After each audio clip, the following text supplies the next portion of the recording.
हमको देश की जनता का विश्वास यदि हासिल करना है तो शंकाओं के आधार पर, तथ्यों के आधार पर हम करेंगे। मैं कहता हूं कि क्यों इस प्रकार की स्थिति पैदा हुई कि पहला अधिकार जो है मुस्लिम्स का होना चाहिए। क्यों आप कास्ट, क्रीड, रिलीजन के बेसिस पर सोचते हैं? हमारे लिए सभी बराबर हैं, चाहे हिंदू हो, मुस्लिम हो, ईसाई हो, यहूदी हो, भारत का नागरिक है, सब एक दूसरे के भाई भाई हैं। हमारा फर्म कन्विक्शन है कि हम किसी के साथ भेदभाव नहीं करेंगे, किसी के साथ डिस्क्रिमिनेशन नहीं करेंगे। सब हमारे भाई हैं, सब हमारे परिवार के सदस्य हैं। अब जैसे 3 तलाक का मुद्दा है, लोग कहते हैं कि साहब दूसरे धर्म के लोगों का यह मामला है, आप क्यों अनावश्यक इस पर आप लोग बोलते हैं? मैं स्पष्ट कर देना चाहता हूं, हिंदू हो, मुसलमान हो, ईसाई हो, यहूदी हो, अथवा जो भी हो भारत का जो नागरिक है, उसकी मां, बहन, बेटी हमारी भी मां, बहन, बेटी है। यदि उसके ऊपर कोई जुल्म और अत्याचार होते हुए हम देखेंगे तो हम बिल्कुल उसके साथ खड़े रहेंगे, राजनीति जाए भाड़ में। राजनीति केवल सरकार बनाने के लिए नहीं की जाती है, राजनीति की जाती है तो देश बनाने के लिए की जाती है, समाज बनाने के लिए की जाती है। और जो मैं कह रहा हूं कि राजनीति देश बनाने के लिए अथवा समाज बनाने के लिए की जाती है, तो उसके पीछे आधार है हमारा। राजनीति ये शब्द ही जो है 2 शब्दों को मिलाकर बना हुआ है, राज और नीति।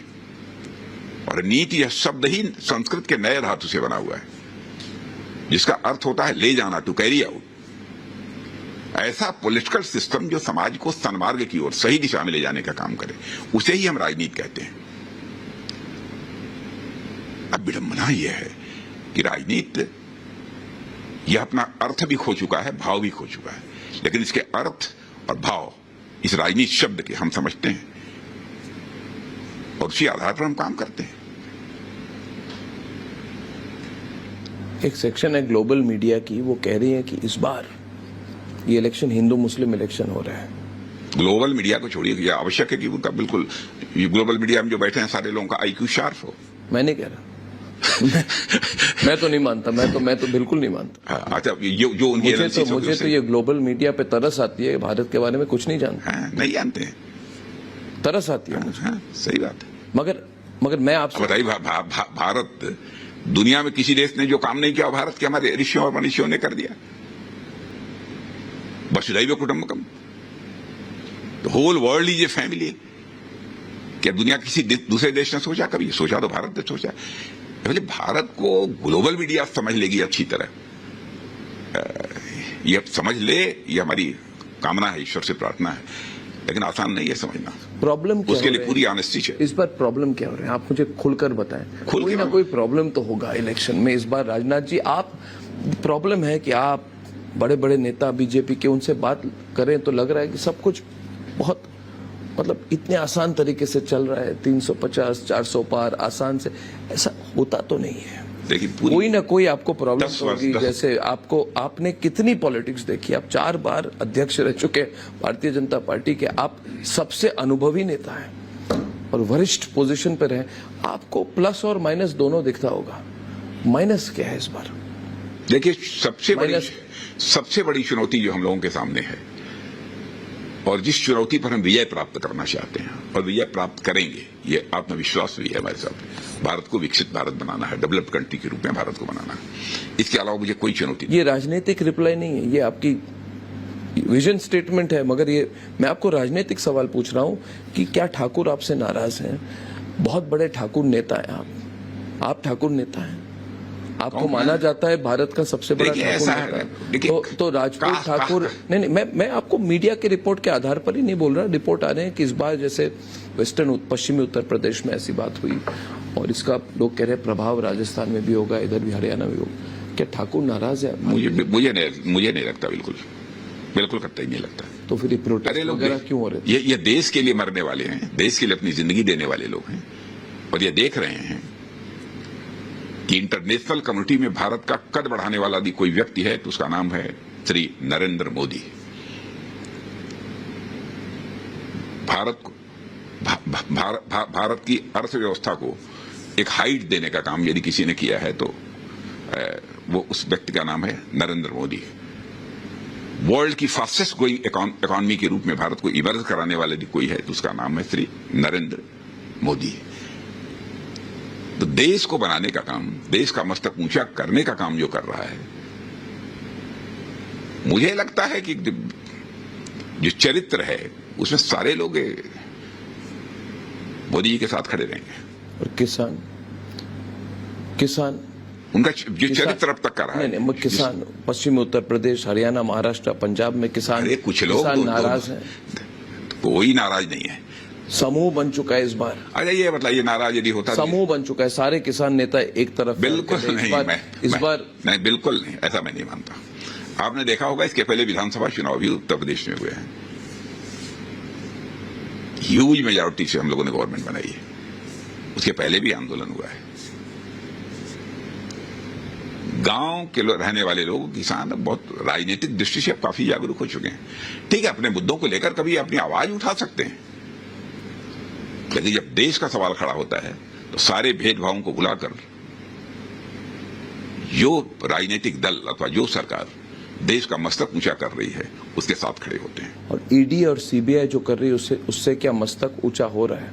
ईडी सीबीआई जो अरेस्ट कर रहे हैं, जैसे कविता की अरेस्ट हुई, अरविंद केजरीवाल की अरेस्ट हुई, एक सिंपैथी फैक्टर भी तो चला जाएगा। देखिए, ईडी सीबीआई का जहां तक प्रश्न है, इसको क्या चुनाव के पहले करना चाहिए था कि बाद में पोस्टपोन? नहीं, ये तो ईडी सीबीआई सवाल पूछ सकते हैं, हमसे क्यों पूछ रहे हैं इसको? इन सब एजेंसीज का काम जो है, ये सब सिंपैथी फैक्टर जाएगी इंडिया अलायंस की। नहीं, ईडी सीबीआई वगैरह जो ये अपना काम करती रहती है। दूसरी चीज, यदि ईडी और सीबीआई ने गलत काम किया है जी, तो मैं समझता हूं कि जो भी इसके विक्टिम हैं वो कोर्ट जा सकते हैं, और इन एजेंसी ने गलत काम किया है तो कोर्ट, मैं समझता हूं, निश्चित रूप से उनको रिलीफ देगी। यदि रिलीफ नहीं दे रही है कोर्ट, इसका मतलब कि ईडी सीबीआई ने जो किया है वो सही किया है। इसके अन्यथा यदि कुछ आपको लगता हो तो। आप मैनिफेस्टो कमेटी के चेयरमैन हैं जी। राजनाथ जी, क्या आपने पीओके के मुद्दे को मैनिफेस्टो में डाला है? मैनिफेस्टो में डालने की जरूरत है। क्यों न डालें? क्यों? इसलिए कोई कुछ करना चाहे तो उस पर खुलकर एक तरह से लोगों को पता चले, आप फिर कब करें वो अलग बात है। पीओके को तो हम मानते ही हैं, पीओके भारत का था, पीओके भारत का है, पीओके भारत का रहेगा। इसको मैनिफेस्टो में डालने की जरूरत है। इस पर कभी ना कभी तो कोई निश्चित कार्रवाई होनी चाहिए। नहीं, बिल्कुल आराम से रहिए। आराम से मतलब? आप बिल्कुल आराम से रहिए। पीओके के लोग खुद ही डिमांड करेंगे। कश्मीर में जिस तरीके से डेवलपमेंट हो रहा है, जिस तरीके से अमन अमान की स्थिति जम्मू कश्मीर में पैदा हुई है, और भारत जितनी तेजी के साथ आगे बढ़ रहा है, यहां राशन के लिए मार नहीं होती है। पाकिस्तान हमारा पड़ोसी देश है, हमारी कामना है कि वो भी धनवान हो, ठीक बने, वहां की भी पावर्टी की प्रॉब्लम सब रिजॉल्व हो, क्योंकि पड़ोसियों के प्रति हम लोगों के भाव तो अच्छे ही रहते हैं। तो मुझे लगता है सारी स्थितियां जैसी बन रही हैं उसमें पीओके के लोग खुद ही कहेंगे कि हम भारत के साथ जाना चाहते हैं, हम अपने जम्मू कश्मीर के साथ जाना चाहते हैं। हमको कुछ करने की जरूरत, मुझे लगता है, या शायद देश में किसी को लगता हो अथवा न लगता हो, लेकिन मुझे लगता है। अच्छा, लगभग 1.5-2 साल पहले मैंने यह बात कही, आर्मी डे के अवसर पर जवानों को संबोधित करते हुए मैंने कहा था, और आपने देखा होगा कि उसके बाद टेलीविजन पर भारत के समर्थन में नारे लगाते हुए लोग पीओके में दिखाई दिए थे। हम उकसा रहे हैं उनको कि वो नहीं, उकसाने का कोई सवाल ही नहीं, ऐसी नापाक हरकत नहीं करते हम लोग। मैं आप कह रहे खुद से लोग मांगेंगे, मतलब उससे यहाँ का डेवलपमेंट जितनी तेजी के साथ हो रहा है। बांग्लादेश के लोगों ने भी जब उनको उतनी उत्पीड़न हुई उनकी, उसके बाद मुक्ति वाहिनी बनी, मगर लास्ट में जाके भारतीय सेना को जाके सपोर्ट तो करना पड़ा। तो पीओके की जो हालत है उसको आप कैसे देखते हैं? हमारी कोई तो भूमिका होगी उस पर, हमारी धरती है, हमारा जमीन है, हमारा अधिकार है उस पर। नहीं, बिल्कुल अधिकार है, वो हमारा ही अधिकार तो है। आप रक्षा मंत्री, हाँ, पीओके हमारा ही है, लेकिन हम आश्वस्त हैं। नहीं, आप लोगों को आश्वस्त करें राजनाथ जी, आप आश्वस्त बिल्कुल हैं, जितने रिपब्लिक भारत के जितने दर्शक हैं। और यही नहीं, मैं बहुत सीरियसली सवाल पूछ रहा हूं, अब हम उस जनरेशन के हैं राजनाथ जी, आप हमसे सीनियर हैं। हमको हमेशा लगा था कि कई सारी चीजें देश में होनी चाहिए, एक सरकार ऐसी बने जो चीजें करे। 370 हट गया, राम मंदिर बन गई, यूनिफॉर्म सिविल कोड आने वाली है, आने वाली है। हाँ पक्का पक्का पक्का पक्का, ये तो है हमारे इलेक्शन 100%। हाँ, इलेक्शन मैनिफेस्टो में है हमारे। उसके बाद इस बार जल्दी कर देंगे, मैनिफेस्टो में तो बहुत सालों से है। इस बार इसकी होगी इम्प्लीमेंटेशन होगी कि नहीं, राष्ट्रीय स्तर पर हट रहा हूं मैं राष्ट्रीय स्तर पर one nation one law, uniform civil code, आप मैनिफेस्टो कमेटी में हैं, आपने डाली है, होगी कि नहीं इस बार? क्यों नहीं होगी? अगले मैनिफेस्टो तक 2029 तक अगले 5 वर्षों में होगा। ये कमिटमेंट है, वो